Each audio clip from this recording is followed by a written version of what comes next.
done or what he has said, either good or bad. And today is the last one we're going to be looking at through the book of Mark. And we're going to be in Mark chapter 15 today. If you have your Bibles and you wanted to turn there, so that way you're ready. And today is one of those messages that might be a little bit on the darker side, so I want to give you a heads up about that.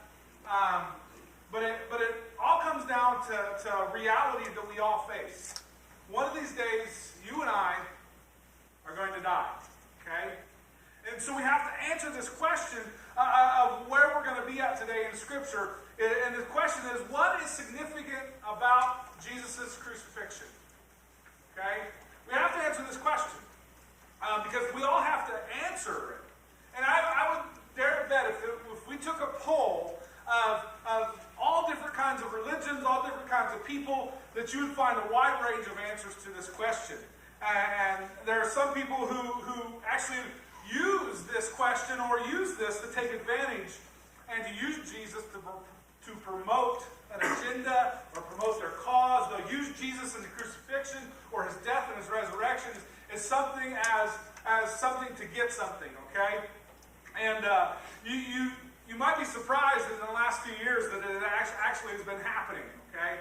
I don't know if you've been paying attention to the news media, what's happening around the world, but people have been using Jesus to push white supremacy, okay? People have been using Jesus to promote certain political candidates. People have been using Jesus to oppress certain groups of people. And there have been times that I have read about where doctors have used Jesus to promote abortion, okay? I don't know how, but they've done it. I've read stories about it, okay? You see, Jesus has actually spoken out about these things. The Bible speaks against a lot of these things. It actually is one of the Ten Commandments. Don't use the Lord's name in vain, okay? It's not just saying his name out of frustration or anger. It's using his name to pervert what he's told us. Using his name to oppress people or to manipulate people. That is using God's name in vain. And so there's been times that people have done this. And, there are even others who use Jesus to approach something kind of in this, this mystical way. It's like there's an allure about Jesus, okay? And yeah, Jesus is, he came to offer us a way, a certain path, but there's others, He really did die on a cross, but it only shows us how we can deal with our personal sufferings, okay? But with the cross, these people will say what the cross does is it shows us how to deal with injustice. It wasn't fair what they did to Jesus, and it's not fair when I go through my personal sufferings, so it's kind of like I'm going through the crucifixion in my life, okay? And so people will say this. They have this mystic allure to it, but the cross has absolutely no ability whatsoever to save me from anything, okay? This is what they'll say. It doesn't have any saving ability in our lives, okay? Jesus on the cross is just an example that we could follow. It's a way for us to go. This is another way that people would use Jesus in the crucifixion. Still others would argue that we could do away with the crucifixion altogether. Jesus is an okay guy, okay? What he taught was great. He was a good prophet, okay? And they just think that we don't want to deal with that part of the story. We just kind of close our eyes to it, okay? In fact, Islam actually teaches that Jesus is a prophet. He's a very important one, but they believe that God cannot suffer, okay? So Islam outright rejects God dying on our behalf so that we can be saved from our sin, because God can't suffer, okay? This is what they believe, all right? And an author, a theological author, his name's Warren Larson, summed it up this way. He said, theologically, it need not happen. Morally, it should not happen. And historically, it did not happen. So they don't even believe that it happened. The crucifixion happened because they believe God cannot suffer, okay? So we all have to wrestle with this question, okay? And the story we're going to be looking at today from Mark chapter 15 deals directly with the crucifixion of Jesus, okay? And we have to figure out why it's so significant. Why is Jesus dying on a cross for us so significant? And these groups of people that you would take a poll of would all respond differently. But this question, it does not matter. It still has to be answered. And it has to be answered in a biblical way, okay? And every once in a while, we'll find people that say the question doesn't even need to be answered, okay? It's like, I don't even want to deal with it, okay? Or they'll claim that, you know what? Give me something of real proof that I can see that Jesus existed outside of your little Bible. Give me something real. I want real proof, okay? Has anybody ever heard that before? I mean, we can all maybe agree with that I want real proof. And this is the way that I deal with it, okay? I would tell them to be careful not to discount the Bible as a historical document, okay? To be very careful. It is one of the most widely published books from all over, of all regions, that has had the same story for thousands of years, okay? And we see how attested this has been through history, okay? I don't know if you remember back in the 70s, I think it was the 70s, where the Dead Sea Scrolls were found. Does anybody remember that? And one of those Dead Sea Scrolls were like thousands of years old. What did they find? Oh, it was the book of Isaiah. Oh, what? It's the same that we have wrote down now. Okay? And it's one of those things where we sit there and we go, wait a second. You know, we have tens of thousands of copies of this book that all have not changed over a wider geographical area, that have been recorded by different authors that tell the same message. Okay?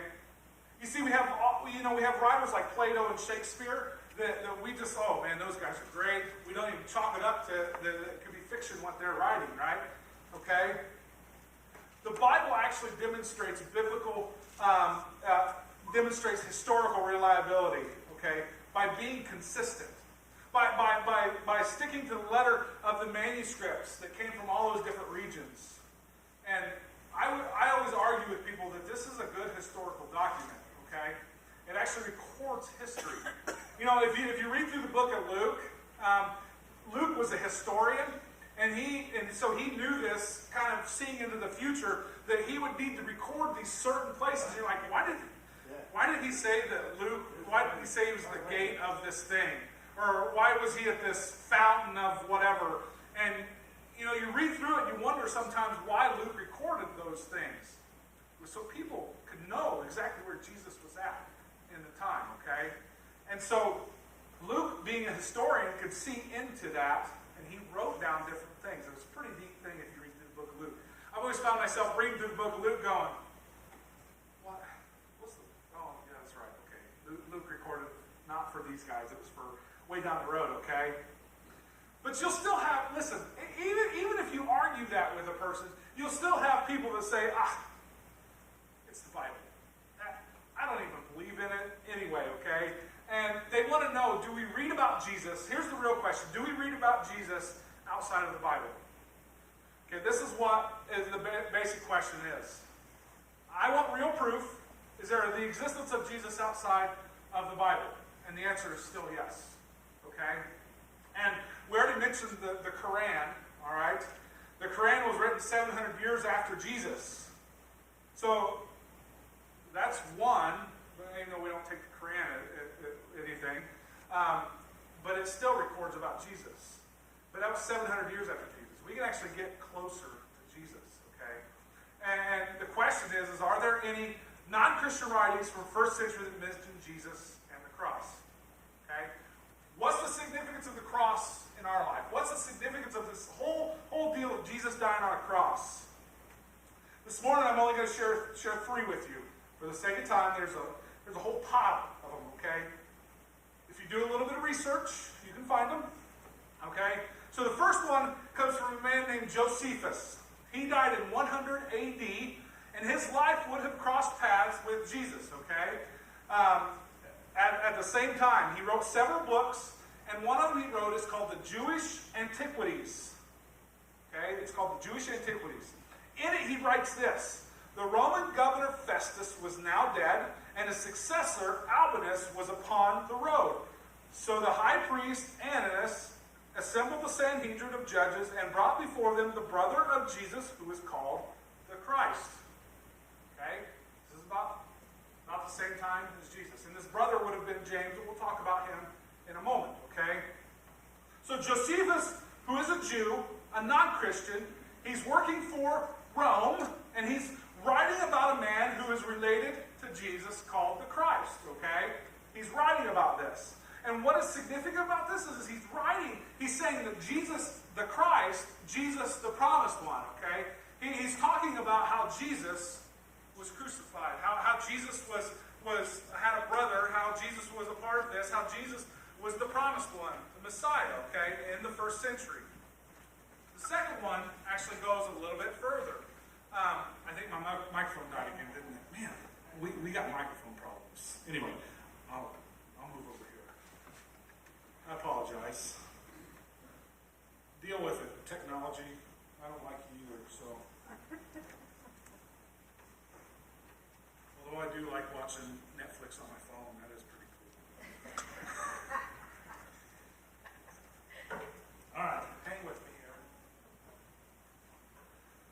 All right, so we just got done talking about Josephus, first century non-Christian writer. He was a Jew who wrote about the brother of Jesus, who is called the Christ. So he acknowledges that he's the promised one. Okay, that's what Christ means. Second one, this one goes actually a little further. It comes from a man named Tacitus. He was writing about a rumor that happened in Rome. Most of us maybe know this about Nero. The Emperor Nero was one of the worst emperors of Rome towards Christians ever. He actually killed them a lot, and this is why he killed them a lot. And so the story is that Nero wanted to build some new structures, okay? He was kind of like had a slummy part of Rome, and he wanted to get rid of it, okay? And he was actually getting some political pushback. The Senate was like, no, let's not do that. Many people live there, blah, blah, blah.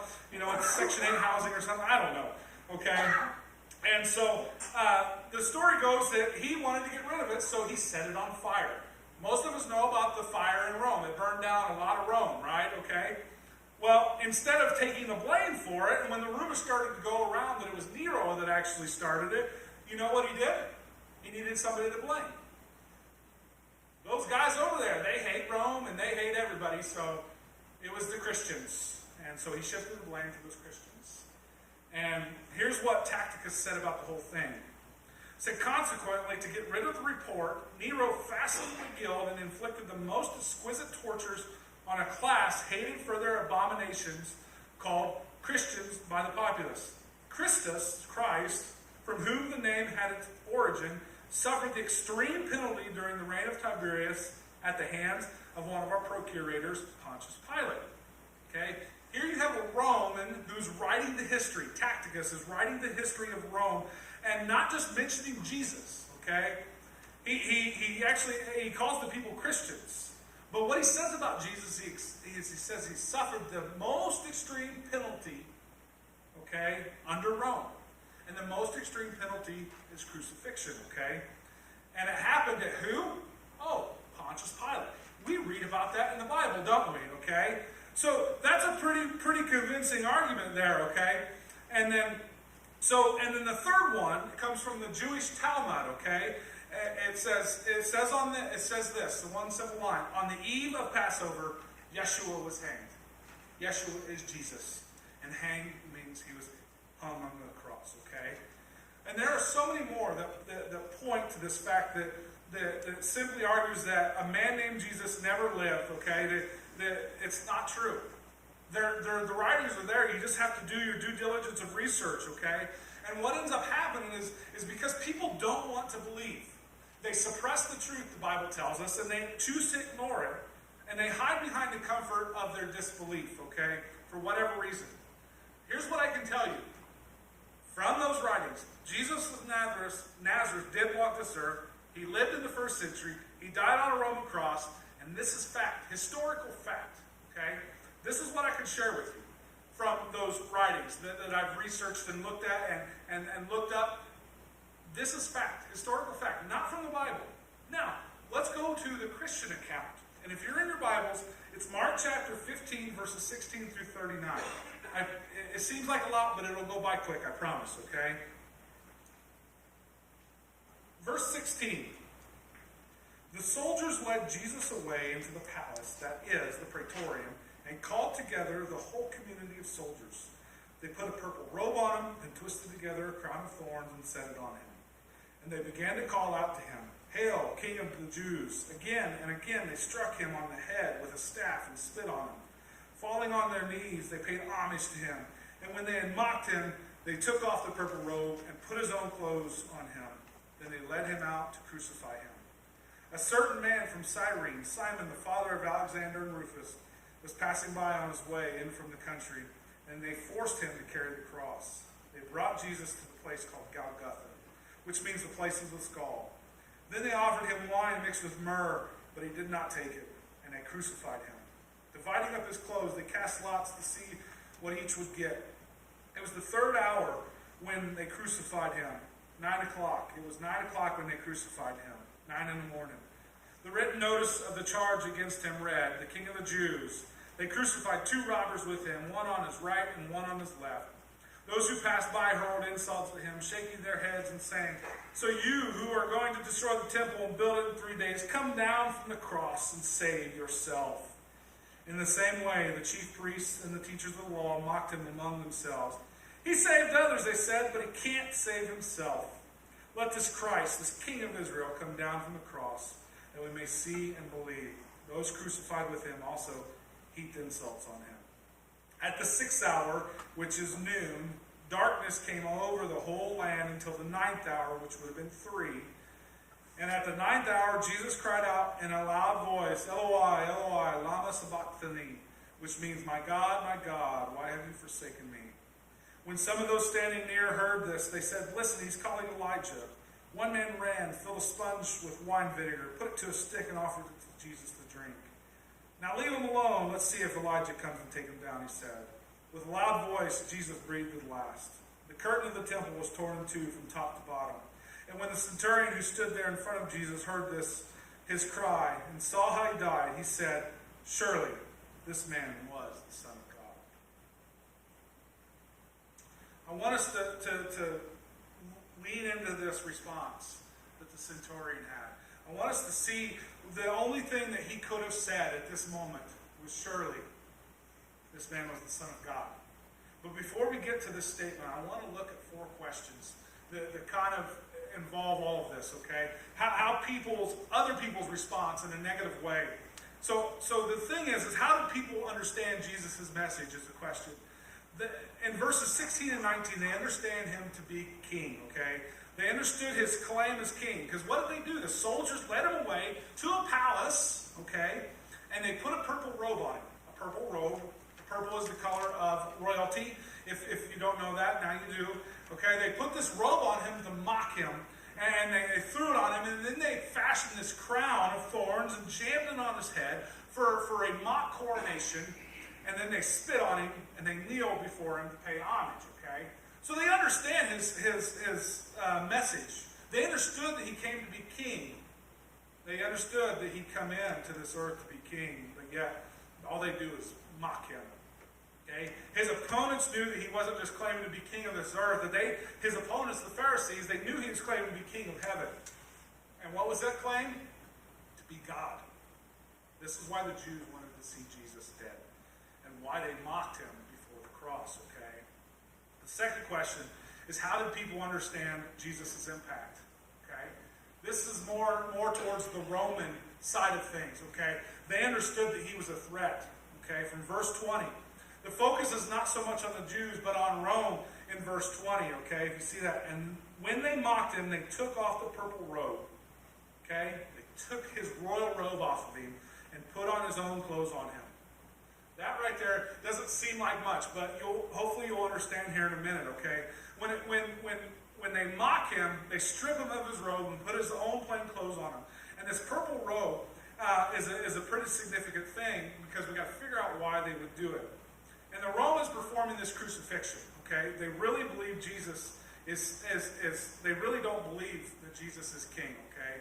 They put this robe on him to mock him. They give him this crown to mock him. They spit at him to mock him. And then what do they do in this moment? They're like, you know what? He's nothing. So they rip that robe off of him and put his peasant clothes back on him. And Rome is saying that that those who don't recognize the authority of the state, this is what happens to them. Those who don't recognize Caesar as God, this is what we do to them. We understand his impact, and he was leading a revolution.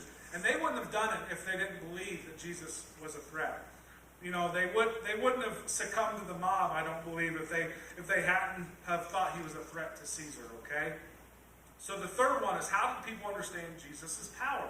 In verses 29 through 32, they understood that he came to save people, even from death, okay? And here we even have those who hang with him mock him.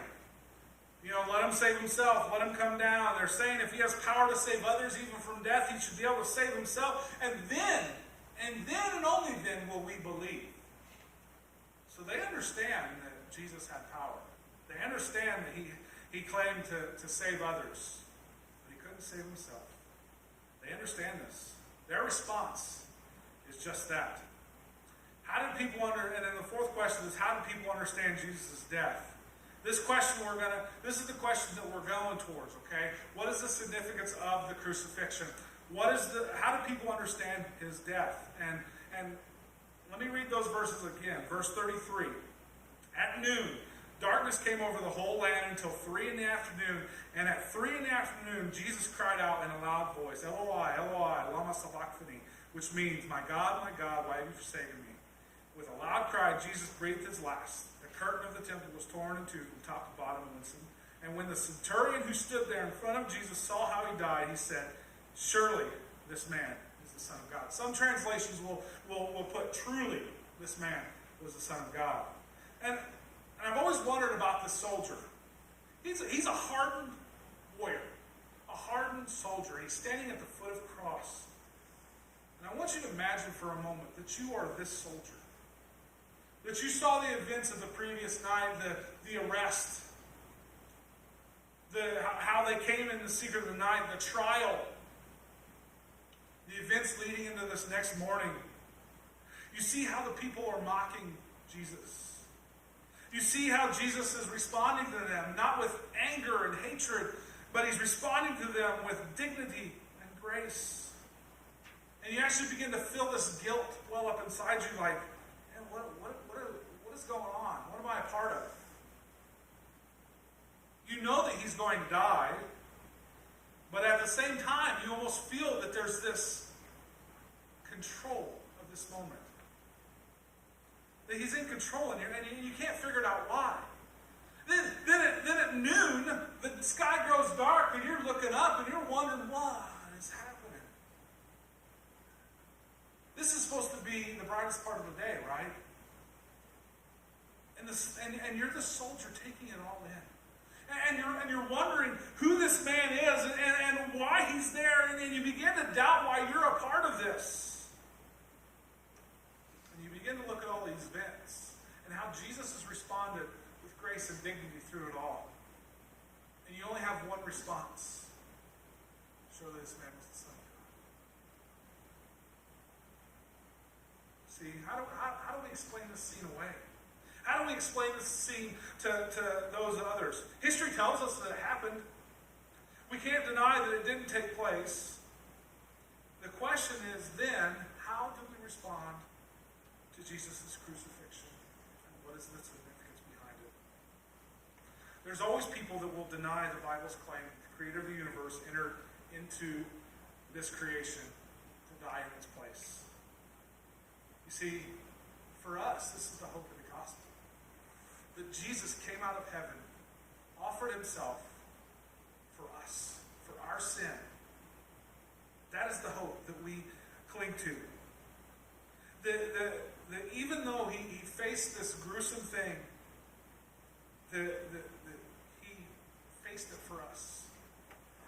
And I'll tell you what, people will say, you know what, that's just too hard for me to understand. Why would God allow that? Why would a loving God do something like that? It's too far-fetched, it's too out there, it's too gruesome. Can I tell you that people even in the first century rejected this idea of the crucifixion? Not an idea, the fact of crucifixion. In 1 Corinthians 1, 18 through 31, Paul says, we preach Christ crucified. And in it, he says, a stumbling block to the Jews and foolishness to the Gentiles. They couldn't accept it. People couldn't accept it, so they turned to what is called foolishness. So we ask that question in your life. What do you say the significance And I think in order for us to answer that question, we have to also consider the hope of the resurrection. We can't fully understand this question without the resurrection, okay? And the way the resurrection story is told helps us understand the validity of all of this, okay? And part of it has to do with what unfolded in front of us. And when the story of the resurrection is told, we need to consider who was the first ones who found the tomb empty. Do you know? The women, right? And this might not seem like a big deal for us today. You know, we try to have equal rights and women have opportunities, but back then it was not that way. I'm sorry to say it was not that way. Women were meant for raising children, and that was it. That was their honor, was to have children.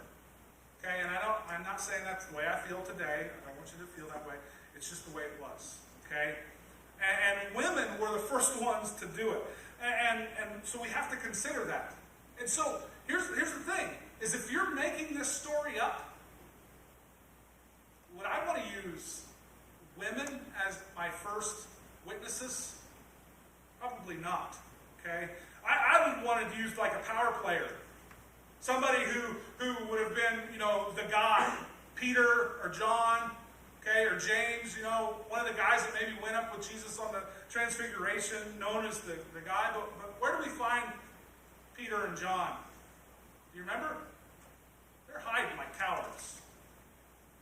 The women actually come to them. The women find the tomb empty. The women run and they knock on the door and they tell them, they say, hey, the tomb's empty. And they're like, what? And what do Peter and John do? They take off looking for the tomb. Okay? Women are the ones who discovered the empty tomb. Women are the ones to first tell the message of the empty tomb.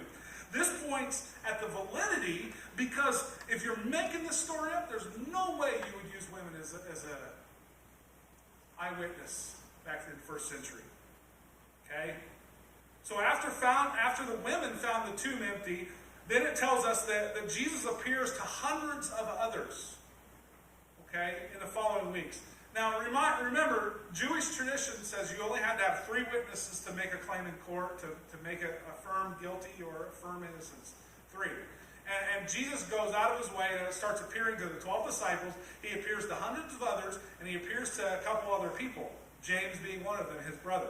In 1 Corinthians 15:6, it says, after that, he met with the disciples, he appeared to more than 500 of the brothers and sisters at the same time, most of whom are still living, though some has fallen asleep. So here's the significance of this scripture. This is 20 years after the resurrection, okay? And what Paul is saying here is that in the last 20 years, yes, some people have died, but there's still a lot of people alive. Go talk to them yourself. Go find out, firsthand eyewitness account. Go find out for yourself. Because eyewitnesses, it was important back then. They didn't have cameras and cell phones and all that stuff back then, okay? Eyewitness testimony was very important back then. And so they were validating the resurrection. And here's another piece, is the lack of counter evidence, okay? Mind you, the Jews know that Jesus' tomb was empty. The Roman authorities know that Jesus' tomb is empty. All of these people know that the tomb is empty, okay? And so we have all these people saying that the tomb is empty. And so how do you explain this, okay? Maybe the disciples broke in, past the Roman guards, they took the body and hid it, where nobody would find it, right? Which makes more sense, though. Resurrection, or you can't find the body. Think about it. 11 disciples who were untrained in military tactics could break through Roman guards, hide the body in a place where nobody could ever find, even though everybody in the world was looking for it. Okay? Which one makes more sense? That Jesus rose from the dead, as he claimed, or that they stole it? I would say he rose from the dead, logically speaking. But I want you to not answer that question yet. Consider also this. How do you explain the transformation of the disciples from cowards to martyrs? They go from cowards to courageous men in an instant. Because 2 chapters before the crucifixion, what happened? What does the Bible tell us that happened? They all scattered. Peter hovered in the back, got accused of being a disciple, and he's like, "Oh, not me." And he ran away after the rooster crowed. But after he'd risen from the dead, they go from cowards to martyrs. How do we explain that? They're willing to lay down their lives for Jesus, no matter what.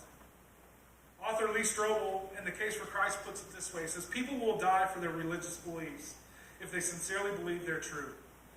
But people won't die for their religious beliefs if they know their beliefs are false. If these disciples thought for a moment that their leader was dead and they had the body hidden in the cooler,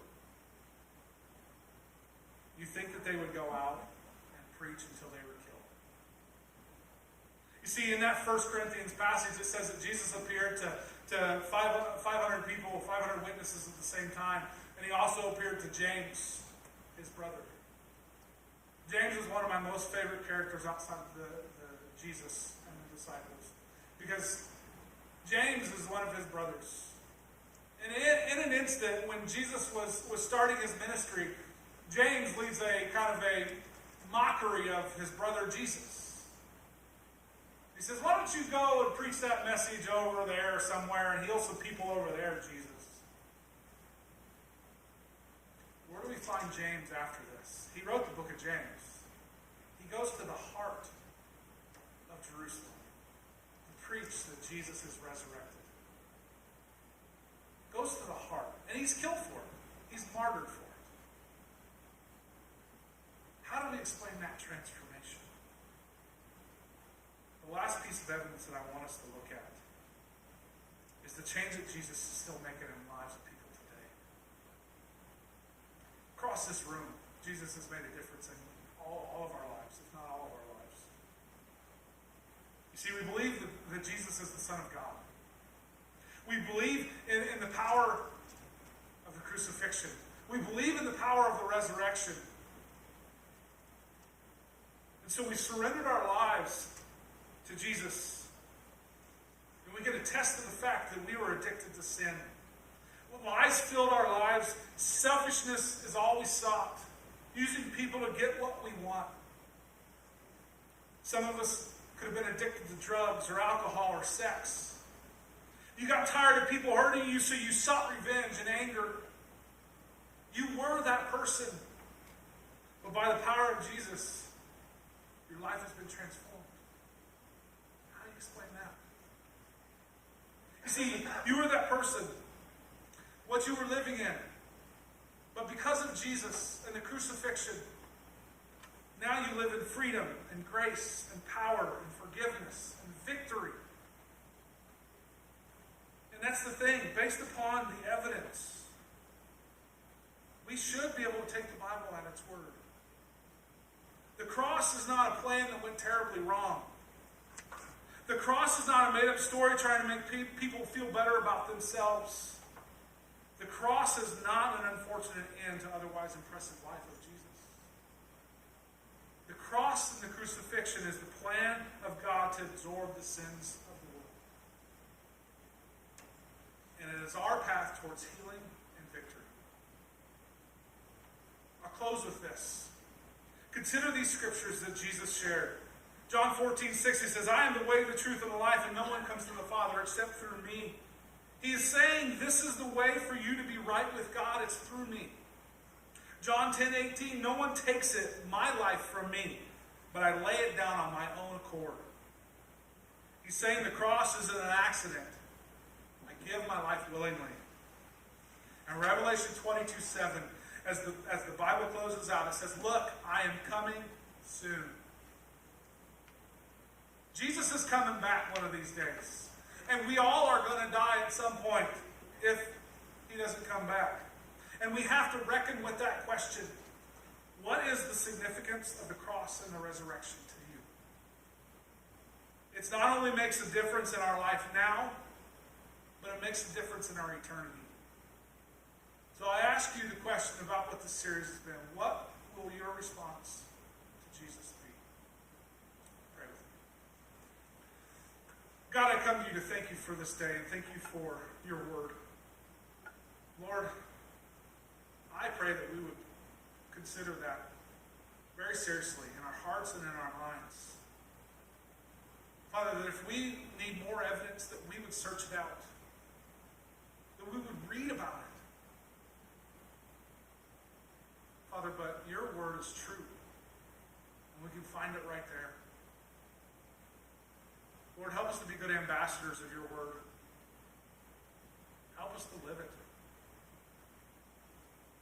Father, I pray that as we face that question,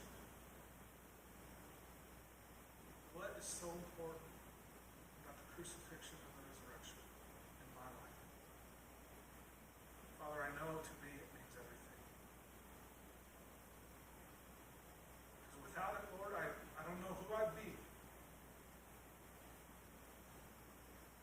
So, Lord, I ask that you'd help us to wrestle with that question, all of us. Because we have to answer that question whether it's now or when we die. Father, I pray that it's not too late for those out there that need to know you. Father, I pray for those that are searching. I pray for those that are looking to maybe make a difference, make a change in their life. Maybe they're tired of the sin that's in their life. Lord, I pray that you would make us available to talk, to listen, to share the gospel. Lord, we love you. It's in Jesus' precious and holy name I pray. Amen. Thank you for being here today. I hope that you have a great week. You go out and you be the light in this world, the light in this community, the light in your families, and share the gospel with those around you. Have a great week, everyone.